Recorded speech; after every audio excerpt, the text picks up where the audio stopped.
had been in love with Stella Vance for 10 years, and I was finally getting my wish. I was going to marry her. A month before the wedding, she said she had to go overseas for a work trip. I happily agreed and started handling all the wedding preparations myself. 7 days before the wedding, I was scrolling online and came across a video. An influencer was having a wedding with his girlfriend at the foot of a snowy mountain. His girlfriend was Stella. I was scrolling through Instagram and saw a viral post. Breakup countdown, day 7. Welcome to our wedding. The creator had uploaded a video. There were vast, rolling hills of pristine white snow, a path strewn with fresh flowers, echoing with cheers and blessings. A bride in a poofy, dream-like wedding dress, more beautiful and pure than the fresh snow. And though his face wasn't shown, a handsome man stood behind her like a knight, watching over her in silence. Paired with a sacred yet slightly melancholic background score, it could have been called the perfect wedding. Commenters in the replies were emotional, so tragic. He can't be with her, so he's throwing a wedding for her. The creator liked that comment. In the post, he described in greater detail the preparations they had made for the wedding. She personally picked out his suit and designed the venue. She handled all the tedious little tasks herself. Even though she didn't like it, she patiently posed for wedding photos with him, just to give him the most authentic and complete experience. I felt a pang of envy. I unlocked my phone. The pinned chat conversation was still quiet. Looking at the screen, almost all the message bubbles were green. The last message I sent was 3 hours ago. I had asked her when she was coming back. Maybe it was the time difference. She hadn't replied. The video looped over and over. The more I watched, the more I felt that the bride's every move was strangely familiar. A bit like Stella. While I was lost in thought, a few different voices appeared in the comments. I don't get it, what does this mean? A countdown to a breakup? A helpful user stepped in to explain. The creator and his girlfriend were childhood sweethearts. They were separated for a long time, and right after they reconnected, she found out she had to marry someone else. They can't let each other go, so they agreed to have a 30-day romance to give each other one last perfect memory. So he's the other man, right? Why put it so nicely? Don't talk if you don't know anything. Just look at the creator's past posts. The girlfriend isn't doing it willingly, she's being forced by her family. Yeah. The creator and his girlfriend are a tragic pair, both being sacrificed for a business alliance. They're in love but can't be together. A string in my head twanged. A cold, clammy sweat broke out in my palms. My fingers moved before my mind did, tapping on the creator's profile. I started from the very first post and read carefully. Over the past month, they had gone camping, snorkeling, and skydiving, chasing waves on the beach, picking out gifts for each other at an open-air market, watching a midnight movie, and taking a cuddled-up photo on a deserted moonlit street. The creator was careful to protect his girlfriend's privacy and almost never filmed her face directly. But happiness always leaves a trail. In the latest behind-the-scenes video of the wedding prep, there was a fleeting shot of a woman's hand. She was wearing an enamel Patek Philippe. Her fingers were slender, her wrist pale, with a faint scar. With just one look, I knew it was Stella. In the clip, the creator's girlfriend. No, it was Stella. Stella's hand picked through a selection of flowers, finally choosing a bouquet of white lilies of the valley. She pulled out a single stem, trimmed it carefully, and gently pinned it to the lapel of his suit. The watch on her wrist reflected a cold glint of light. It was like an arrow of light, stabbing me right in the eyes. The pain was sharp and spread through my whole body. That Patek Philippe was the engagement gift I gave Stella. When she had put the watch on, she had solemnly promised she would cherish it and wear it often. I slowed my breathing and laughed at myself. Stella hadn't broken her promise after all. She hadn't even taken off the watch while planning a wedding with her so-called childhood flame. Emotions churned in my chest, and I closed my eyes. The closer the wedding got, the busier Stella's work became. She was traveling for work constantly, disappearing for 3 or 5 days at a time. In recent weeks, she had used the excuse of following up on the European market to stay overseas for an extended period. I could easily recall how she had reassured me, Things are a little crazy now, but after the wedding, I'll go on a honeymoon with you. You can pick the time and place, it's all up to you. I had been completely lost in the overwhelming joy of finally marrying Stella. I'd ignored all the obvious red flags. Until now, it was like I had been walking blindfolded, and someone had suddenly ripped the cloth from my eyes. I abruptly realized that what I thought was a fairy tale castle was actually the edge of a cliff. The feeling of stepping into thin air pulled my heart down into a free fall. My phone screen lit up, went dark, and lit up again. I glanced over just as a new message popped up. Mr. Grant, which of these centerpieces do you think would be best for the wedding?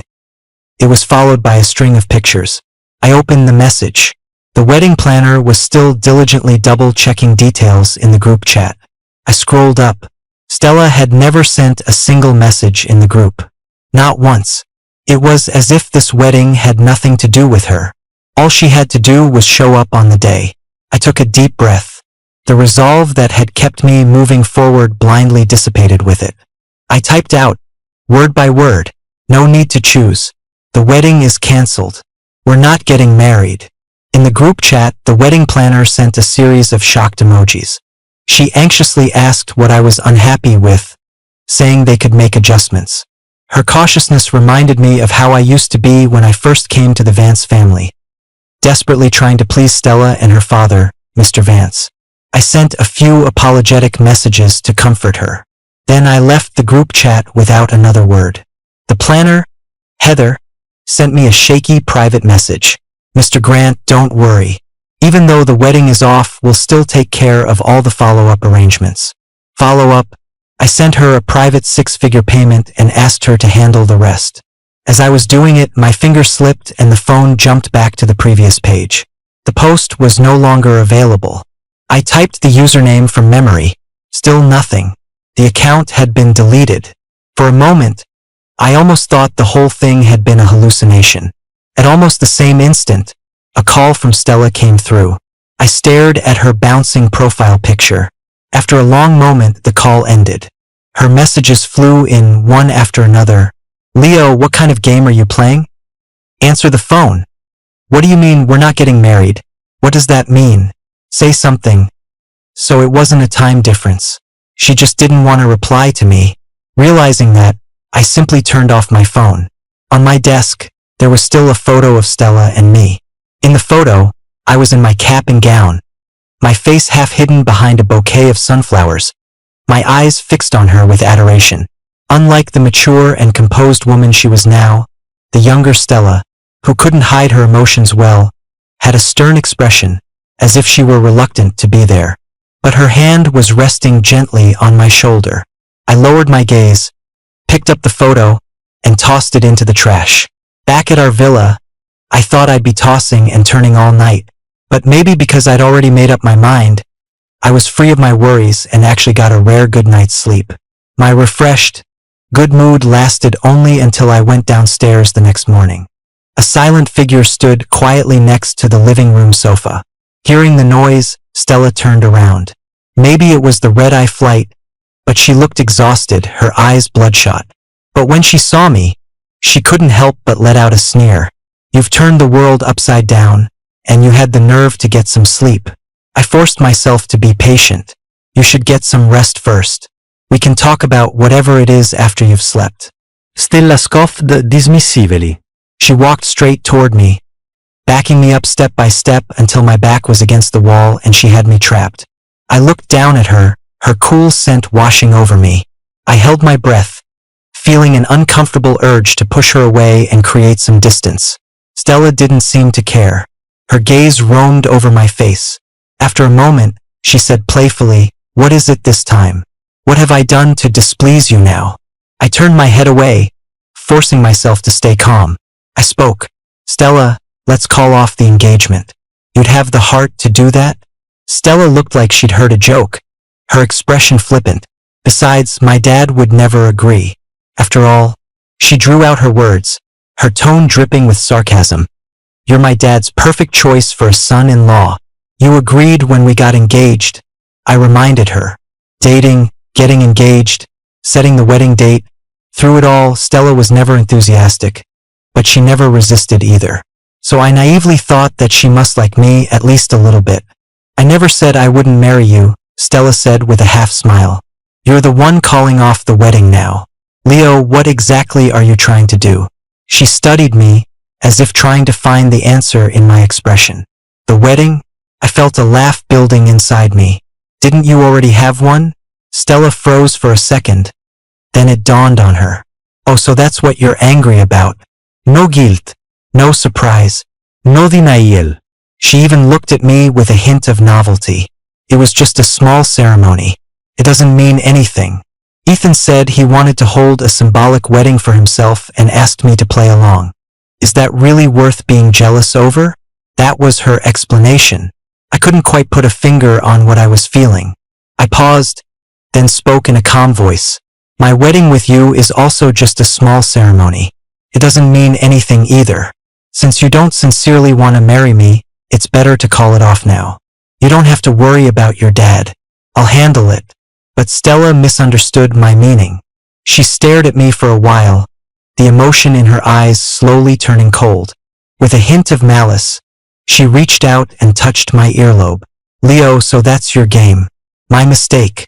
We'll go to City Hall today and get the license. That will secure your position as the Vance family's son-in-law. You should be happy now, right? The spot she touched burned with a searing pain that spread from my earlobe through my whole body. The hairs on my arms stood on end. Maybe the disgust on my face was too obvious. Stella lost control of her expression and her face suddenly went cold. Are you disgusted by my touch? Leo? Everything you wanted, haven't I given it to you? You have money, you have status. What else are you not happy about? She looked like she had discovered something hilarious. You can't possibly expect me to love you, can you? I slapped Stella across the face. The crisp sound echoed endlessly in the quiet space. Stella's head snapped to the side from the blow, and she stumbled back a step, looking at me in disbelief. I stood there numb. A tingling numbness spread from my forearm to my fingertips. A burning, stinging pain crawled up my cheek. She was the one who got hit, but I was the one who felt humiliated. I felt sorry for the old Leo. When I was 16, my mother, who was my whole world, died overnight. While I was still drowning in the grief of losing my only family, Mr. Vance found me. He said he had been a close friend of my mother's and offered to support me through college. He invited me to stay at the Vance estate. Stella was indifferent to my arrival. For a while, I thought she just didn't like me, so I tried even harder to please her in every way. Until one day, rumors about me started spreading at school. Things like how I was using the Vance family as a stepping stone to find a buyer for myself, or how I was supposedly their ward but was actually being raised to be their future son-in-law. The gossip reached Stella's ears. She warned a few of the girls who had been talking trash. After that, our relationship became much closer. We went to school together, came home together, and attended all sorts of tutoring sessions together. Stella's mother had passed away early. Mr. Vance single-handedly supported the massive Sterling Corp. Though he was busy, he spared no expense in cultivating Stella's abilities in every area. Thanks to her, I also started to explore fields I had never touched before. Unlike my fumbling efforts, Stella was always at ease. The first time she taught me to ski, no matter how she instructed me, I was too stiff to move my legs. She was both angry and exasperated. How come everyone else gets it right away? But you're so dumb. I pursed my lips, shook her off, and started trudging back. She gently tugged on my ski pole. A look of resignation was on her face. You have such a temper. Fine, I was wrong. I'll make sure you learn today. As the sun was about to set, I finally managed to make my first snowplow turns. I excitedly turned my head to show off. In the distance was a magnificent, fiery sunset, the orange-red hues seeming to set half the sky ablaze. Stella was standing quietly behind me. In that moment, I clearly heard the sound of my own heart falling for her. So I worked even harder. I wanted to become someone Mr. Vance and Stella would approve of. Even more, I wanted to become someone important to them. For a time, I thought I had succeeded. Until one day, I overheard a conversation between Stella and her friend. Her friend teased, "How come I don't see your little shadow following you today?" Stella's voice wasn't as calm as usual if you listened closely. You could even hear a hint of disgust. Don't call him that. After a pause, she added, he's not worthy. Logically, I knew she was right. While I was struggling to correct my English pronunciation and trying to get through introductory finance textbooks, Stella was already confidently holding a wine glass, following Mr. Vance and chatting happily with guests. Swimming, diving, skiing, rock climbing, racing, equestrianism, she dabbled in everything. The gap between Stella and me was a chasm of status, class, and experience. But emotionally, being told I was unworthy by the person I secretly loved still left me feeling bitter, humiliated, and ashamed. So when Mr. Vance asked if I wanted to stay in the country with him or go abroad to study with Stella, I chose to stay. When Stella found out, she cornered me at my bedroom door. She was furious. Leo, will you do anything my dad asks you to? Are you that desperate to please my dad? Are you really in love with me, or just the Vance family's money? After she said that, she threw something on the floor and mercilessly ground it under her shoe. Take it back. Your affection is cheap. I don't want it. The door slammed shut. A long time later, I slowly walked over. On the empty hallway floor lay a shoddily made stuffed doll, the kind you see in every claw machine. When Stella had snatched it from my hand, she had awkwardly said that whenever she saw the doll, she would think of me. Now, the doll lay there, covered in dust, its face still plastered with a fawning smile. Against the backdrop of the shoe prints, it looked even more ridiculous. I was a bit drained when I got to the office. My assistant brought me coffee. Ms. Vance is actually in the office today, but she looks terrible. Did something happen? The black coffee tasted bitter in my mouth. I shot him a look. Do you not have enough work to do? He immediately straightened up. The head of Oratech will be here in half an hour for a meeting. It turned out to be someone I knew. When he saw me, the man who was already seated stood up again, extended his hand, and introduced himself. Hello, I'm Ethan Chen. As we shook hands, I could feel my fingertips were cold and slightly trembling. Ethan winked at me. You must be Stella's fiancé, right? Stella has told me about you. Actually, Stella and I grew up together. If I hadn't gone abroad with my dad when I was 15, we could have met a long time ago. Who knows, we might have even become good friends. No wonder he said in his post that he and Stella were childhood sweethearts. It turned out my arrival had just filled the spot he had left vacant. For a moment, a whirlwind of chaotic and absurd thoughts flashed through my mind. I pulled my hand back. We're on a tight schedule. Let's get down to business. Ethan looked disappointed and said to someone behind me, Stella, your fiancé is so serious. Stella walked past me, glancing at me intentionally as she did. The broad strokes and framework of the collaboration had already been decided. This meeting was just to go over the terms and details one more time. As we were about to wrap up, Ethan suddenly asked, Is there any room to negotiate on the profit margin? I was a little surprised. Mr. Chun, do you have an objection? Ethan rested his chin on his hand. As you know, my dad used to run Oratech and I just took over, so I'm not too clear on the ins and outs of all this. But Oratech's scale is different from a few years ago. I'm afraid it wouldn't be appropriate to stick to the old model, right? Stella, what do you think? He turned his head to look at Stella.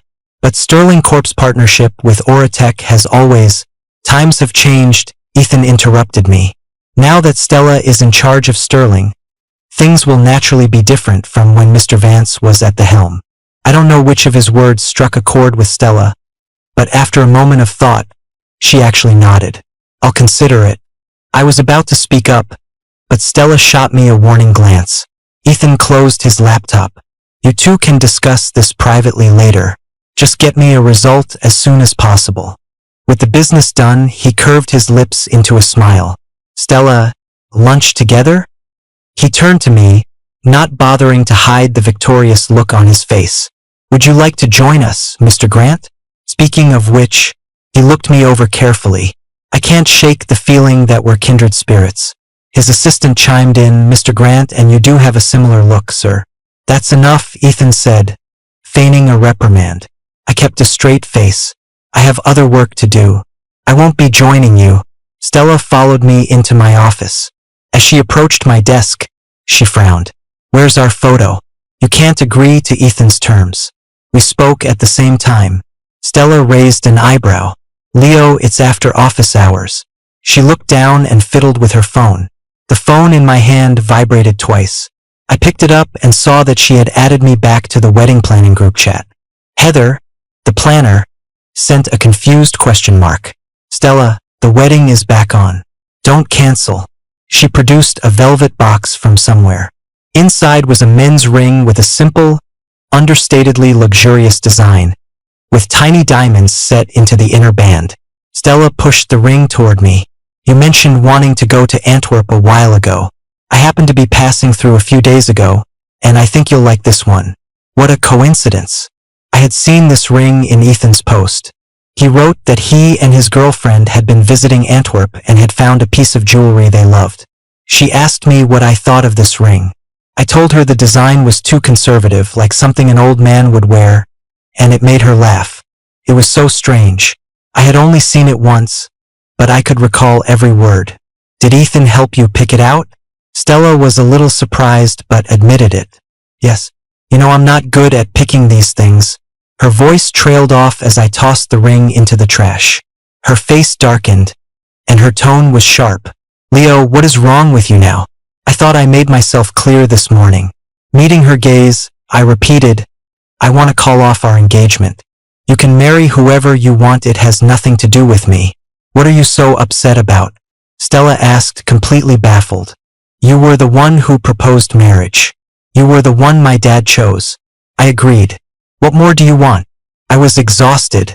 Then just assume I regret it. Regret it?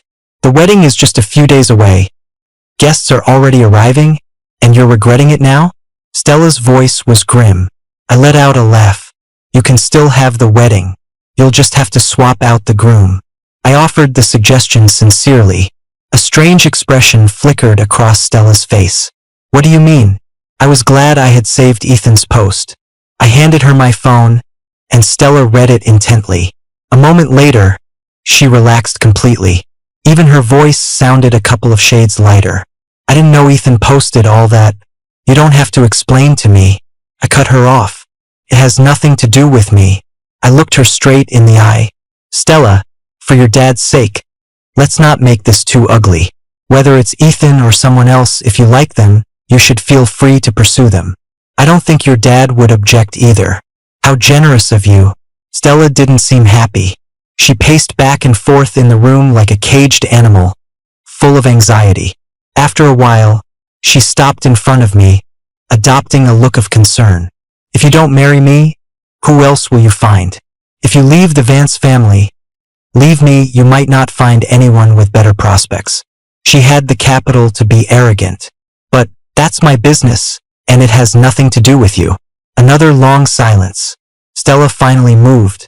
The air stirred, leaving only her back and a stiffly spoken sentence.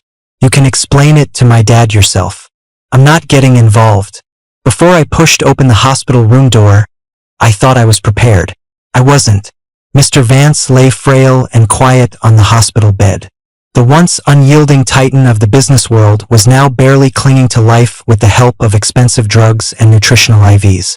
It would be a lie to say it wasn't hard to see. I tiptoed to his bedside.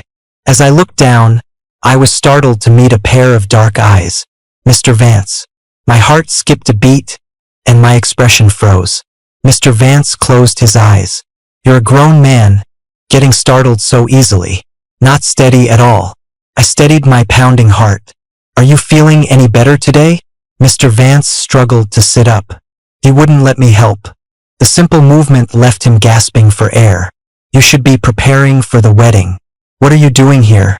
I hesitated, unable to get the words out. Mr. Vance waited for a few minutes. I heard you want to call off the engagement with Stella?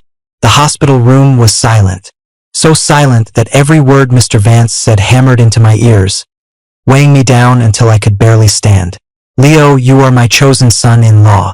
You came to the Vance family when you were 16, and I can honestly say I have never mistreated you. I wouldn't feel at ease and trusting Stella to anyone but you. Just consider this me calling in a debt. It took him a great effort to say just a few sentences. After you two get married, live well together. Then I can pass on peacefully. The air filled with a suffocating silence. It was like being held underwater. The oxygen grew thinner and thinner. With every breath, my lungs ached from the pressure. I took a heavy breath. I'm sorry, Mr. Vance. Can't marry her. Why? Mr. Vance's voice was very soft. Stella has feelings for you. I can see it. And you've always liked her. Getting married is a happy ending for everyone. What's not to like? That was in the past, Mr. Vance. Now, the hospital room door was thrown open with a bang. Stella stood in the doorway, her face ashen. Startled, Mr. Vance clutched his chest. His gaze shifted back and forth between me and Stella before he waved a weary hand. Forget it. Your wings have grown strong. My words don't matter anymore. I don't want to deal with this mess. Whether you get married or break up, you two figure it out yourselves. Stella dragged me forcefully out of the room. Standing in the hallway, she hissed at me in a low voice. Leo, there's a limit to this nonsense. How dare you actually come to my dad with this? I straightened my clothes, which she had wrinkled during the struggle. Stella, when are you going to understand what I'm saying? I've told you 1,000 times that I'm calling off our engagement. Did you think I was joking? Or maybe, I glanced at her sideways. Intentionally provocative, you can't bear to leave me? As if I had stepped on a sore spot, Stella's voice jumped an octave. I can't bear it. Leo, you really know how to flatter yourself. Who do you think you are? Without the Vance family, you're nothing. A nurse hurried over, whispering for her to keep her voice down. Stella pressed her lips together tightly, her dark eyes fixed on me. I smiled. In that case, I guess we've reached an agreement. Let's just forget about the wedding. Leo, you'd better not regret this. As I turned to leave, I heard Stella's voice, full of gritted teeth. Regret? Walking out of the hospital, I looked up at the azure sky. It was vast, high, and boundless. My only regret was being soft-hearted enough to agree to marry Stella in the first place. Stella had revoked all of my access permissions in the company's system. Standing in the company lobby, unable to even swipe through the security gate, I was a bit stunned. Mr. Grant, why are you just standing here? A familiar figure glided over. Ethan, carrying a briefcase, glanced over my shoulder at the security gate and smiled knowingly. Is there some kind of misunderstanding? I happen to have some business with Stella. Why don't you come with me? He pulled a long-term visitor card from his suit pocket and beeped it open. Seeing my eyes fixed on the card, he explained with a smile. Stella said we'd be interacting frequently from now on, so this makes things more convenient for me. In the elevator, Ethan complained, half-jokingly, "You're looking great, Mr. Grant." Stella was in a bad mood for some reason last night and dragged me out drinking until late. I'm still not quite over it. I glanced at him and nodded in agreement. It shows. Your face is puffy, your skin is dull, your pores are huge, and your dark circles are obvious. You really should get some rest. Ethan's fake smile froze on his face. I looked away. You seem to be in a bad mood, Mr. Grant. After a few seconds, Ethan was back to his usual self, boasting softly. Is it because Stella is calling off the engagement? Or because she's put a stop to your work? I guess it's hard to be in a good mood when both your love life and career are in shambles. But I'm different. I came here today to sign a new contract with Stella. She promised to give us another 5% off in the new deal. I couldn't help myself. Is Stella out of her mind? Ethan looked at me innocently. On the elevator display, the numbers ticked up slowly. I gradually calmed down. I saw the posts you made. Mr. Chun, I don't know what your goal is, but if I were you, I wouldn't try to provoke me right now. After all, I have to step aside to make way for you two tragic lovers. And one more thing, starting a business is easy, keeping it is hard. You and Stella are so impulsive, selfish, reckless, and childish. I have serious doubts about how long Auratech and Sterling Corp will last in your hands. The elevator doors opened at that exact moment. Outside, Stella stood with an unreadable expression. Ethan's face changed, and he hurried to her side. He was about to speak, but Stella cut him off coldly. Where's security? Are they just letting any riffraff in here now? The assistant behind her looked uncomfortably at her, then at me. No need to rush me out. I stepped out of the elevator. I'm here to resign. The moment I decided to call off the engagement with Stella, I had also made up my mind to leave Sterling Corp and the Vance family for good. While I was packing my things in the office, Stella leaned against the doorframe with her arms crossed. Her tone was lazy. Be careful what you take. Don't accidentally pack any confidential documents. My hands paused for a moment. Having second thoughts? I guess it makes sense. After all, you've been my dad's lapdog for so many years, clawing your way up to this position. Stella spoke slowly and deliberately. Too bad Sterling Corp doesn't need an outsider like you meddling in its affairs. I lowered my eyes. It seemed Stella would never learn how to speak kindly. When she was unhappy, she had to make everyone around her unhappy too. Back when I still loved her, I was often hurt by the casual malice she'd let slip. Now that I didn't love her anymore, hearing her say such thoughtless things just made me find her tiresome. I earned this position with my own abilities, which is better than you just using Sterling Corp to do favors. You should be more careful not to let your father's life's work crumble in your hands. I dropped what I was holding. There's nothing here worth packing. You don't need to watch me. I started working for Mr. Vance in my sophomore year of college. I had rotated through every department at Sterling Corp, working my way up from the most junior positions to having my own office. I could say with a clear conscience that I had done right by Sterling Corp and Mr. Vance. The one thing I was grateful for was the very handsome salary and bonuses Mr. Vance had given me. At least I wouldn't have to worry about money for the rest of my life. You know what, Leo? Stella's face darkened. The thing I hate most is that superior attitude you have, just like my dad. So what? I didn't care. We're never going to see each other again. Why should I care what you like or hate? Stella sneered. A tactical retreat? Where else can you go besides New York? Before leaving New York, I visited Mr. Vance in the hospital one last time. When he heard I was leaving, he was silent for a long time before sighing softly. Go. You've done more than enough all these years. It's Stella who has no luck, who doesn't know how to cherish what she has. One day she'll regret it. You take care of yourself.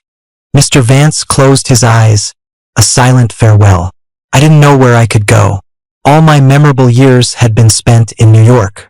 Most of that time was spent chasing the approval of Mr. Vance and Stella. Stella had so fiercely occupied the most important places in my life, as family and friend, that there was no room for anyone else. Looking back, I was shocked at how barren my past experiences had been. I chose Portland as the first stop on my journey, my mother's hometown. Before the plane took off, I received a call from an unknown number. The person on the other end didn't speak. There was only the sound of empty wind in the receiver. There was no doubt who was calling. I hung up without hesitation. The first thing I did after landing was get a new phone number. After traveling all over the country, I still chose to return to Portland. I bought a small waterfront house and opened a modest pottery studio, selling some handcrafted items. The teacher who taught me the basics said that clay is very forgiving. No matter what mistakes you make, clay always gives you a chance to start over. Watching a soft lump of clay slowly transform into a hard vessel, I felt like I was regaining the courage to take control of my own life. Maybe I got lucky. One of my ceramic designs became a small hit. The studio gradually built up a stable clientele. The next time Stella called was 6 months later. I was waiting for a kiln of figurines to finish firing.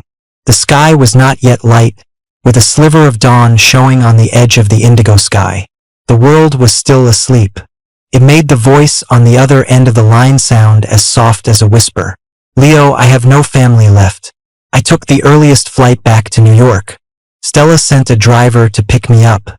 As soon as I got in the car, the driver handed me a food container. Ms. Vance specifically asked Chef Bruku to make you breakfast according to your old preferences. Please have some.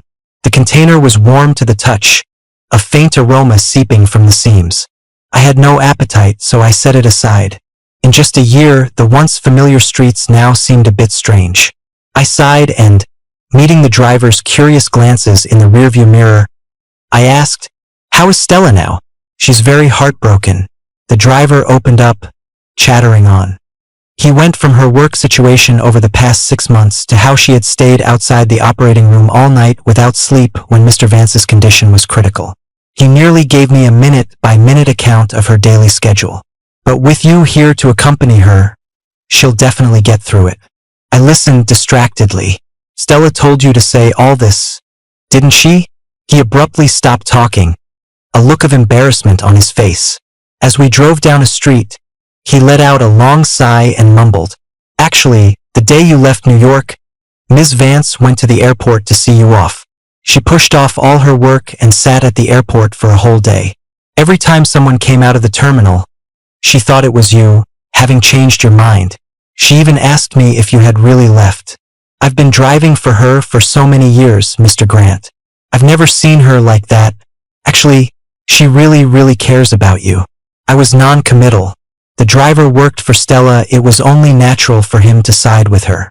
But the words he said didn't stir a single ripple in my heart. Does Stella care about me? Perhaps. But that kind of caring was more like the melancholy that comes after a habit is broken. It's like when a favorite tool suddenly goes missing. Every time you need it, you can't help but think how much better it would be if that tool were still there. But life doesn't stop just because a tool is gone. The car slowly pulled over by the side of the road near the funeral home. I turned my head and saw Stella standing not far away. Her head was bowed, her unkempt bangs covering her eyes. The well-tailored women's suit she wore was wrinkled and hung limply on her body after a long night. She was like a dense black cloud, enveloping her from head to toe. Hearing the car, she looked up and then took a few small running steps in my direction. I pushed open the car door. The moment she saw me, Stella paused. After a moment, she walked over, step by step. "You're here." She lowered her eyes, her tense voice betraying a subtle choke. Now that she was closer, I realized she was much thinner than before. She had the haggard look of someone recovering from a long illness. "My condolences," I said in a low voice. Stella's eyes instantly turned red. As if she couldn't bear it any longer, she stepped forward and threw her arms around me. I froze in shock. Just as I was about to push her away, Stella buried her head in my neck, her back arching as she trembled slightly. A wet, warm liquid soon soaked the shoulder of my clothes. Stella's emotions came on fast and went just as quickly. She soon let me go. Though the corners of her eyes were still red, her expression was back to normal. "Sorry, I lost my composure a bit. It's okay. It's understandable." Stella smiled bitterly. "Leo, do you have to be so distant with me? Let's go." I avoided her gaze. "Everyone's waiting for you." Behind me, I thought I heard Stella let out an imperceptible sigh. After being bedridden for so many years, Mr. Vance's funeral arrangements had been prepared long in advance. The memorial photo had been chosen long ago. It was a picture of him in his youth. Even in black and white, you could see his vibrant energy. He had some of the charisma of the business titan I remembered. Stella forced herself to stay strong, receiving wave after wave of friends and family who came to pay their respects. By evening, she finally had a moment to spare. "Come on, I'll take you back to the old house to rest." Before I could refuse, she said, "You've been gone so long, and no one has lived in the house. Don't you want to go see it? Before my dad passed, he changed his will. There's something in it for you. Even if you want to cut ties with me, you have to wait until everything here is settled. Right?" I considered it for a few seconds and agreed. Stella visibly relaxed. She dismissed the driver and drove herself. The car was also different from the one this morning. It was the Cullinan she usually drove. I opened the door and fell silent. On the center console sat a familiar stuffed doll. Its childish style clashed with the polished wood interior. Following my gaze, Stella reached over and picked up the doll. "A while ago, when we were cleaning out the old house, the maid found this in the corner of your bookshelf." Her tone was nostalgic. "Leo, I can't believe you still kept this. I hadn't rested since morning, and my head was starting to ache. It's just some cheap junk. Keeping it just takes up space. You should throw it out." As the words fell, the car was plunged into dead silence. Stella's lips were pressed tightly together, her hands gripping the steering wheel so hard her knuckles turned white. The streetlights cast flickering shadows. In a passing flash, the pain in her eyes was starkly illuminated. I pretended not to see. The seats were soft, and as I was drifting off to sleep, I suddenly thought of something. By the way, from now on, don't have your assistant anonymously buy things from my studio. Stella shot me a flustered glance. You knew? It was just a guess. Not long after the studio opened, it received an order from New York. After that, whether there were new items or not, that address would regularly place orders for a fixed quantity. I sat up straight and turned slightly. Stella, is this your way of giving me charity? No. Stella rushed to deny it. Why would you think that? I never wanted to give you charity. I just wanted to offer you some help where I could. I don't need it. I smiled. The biggest help you could give me is to stop bothering me. This time, it was Stella's turn to pretend she hadn't heard. The old house hadn't changed much since I left. It was clear someone had been meticulously maintaining it. Standing under the porch, I felt a wave of emotion. There was a time you did poorly on a test and were afraid to go home, so you hid right here. A warm body pressed close from behind. I subtly created some distance. You were the one who came out to find me. Stella tilted her head up slightly. I watched you from the balcony for a long time. You were holding your report card, and your eyes were red. She looked like she was lost in a sweet, cherished memory. Then you looked at my score and laughed, saying that for how hard I studied, even a pig wouldn't have gotten a score that bad. Stella's horrified expression told me she didn't remember. I know you didn't mean it. After that day, Mr. Vance hired several additional tutors for me. The new teachers specialized in my weak subjects and were very good at adjusting their approach based on my feedback. Privately, one of them told me it was Stella who had given him the advice. How should I put it? Stella's kindness toward me was like a piece of candy hidden under layers of broken glass and sharp thorns. You had to endure heart-wrenching pain and bleeding hands just to taste that pitifully small bit of sweetness. Stella's face instantly turned pale. She turned and left in a hurry. Her panicked retreat could only be described as fleeing. After that, whenever she spoke, she was cautious and careful, as if afraid of stepping on another landmine. Perhaps her mind was elsewhere. When the maid served the soup, she failed to move out of the way in time. A large bowl of steaming fish maw and ginseng chicken soup spilled directly onto her forearm. The startled maid apologized profusely. Stella furrowed her brow, but she still remembered to ask me, "Leo, are you okay? Did you get burned?" I shook my head. I let out a heavy sigh in my mind. I just wanted to eat a quiet meal. Why can't I have any peace? It's so annoying. The moment that thought popped into my head, I froze. I could hear the sound of running water from the kitchen, but I sat there, feeling no desire to go and check on her. When Stella returned after applying burn ointment, her eyes were red. She sat down carefully next to me. On the back of her fair hand, a scar about the length of her little finger looked even more glaring under the ointment. It was a wound she had gotten while saving me. Perhaps her life as a student abroad was too exciting. For several years straight, Stella didn't return home. During my senior year, at Mr. Vance's suggestion, I went to find her to make peace. After not seeing each other for years, Stella had changed quite a bit. The reckless rebelliousness of her youth had been polished by time, gradually revealing a more refined and composed side. She didn't mention our past arguments and played the part of a dutiful host. On the last night of my trip, an accident happened. A riot suddenly broke out in the neighborhood where we were. In a state of extreme panic, everyone was crying and screaming, running in all directions. In the chaos, Stella and I were separated. I was surrounded by unfamiliar faces, the air filled with a mix of screams, excited shouts, and the sound of shattering storefront windows. On the verge of a breakdown, I suddenly saw Stella, her face anxious, a beacon cutting through the crowd, moving against the flow of people, walking steadily toward me. She grabbed my hand and held it tight. "Don't be afraid. Come with me." Even though her own hand was trembling slightly, I felt a sense of calm and squeezed her hand back tightly. It was a cold and chaotic night. We held hands, running through the panicked crowd, escaping. Just as we were about to leave the riot-torn street, A group of thugs looking to rob people in the chaos blocked our path. One of them had a knife.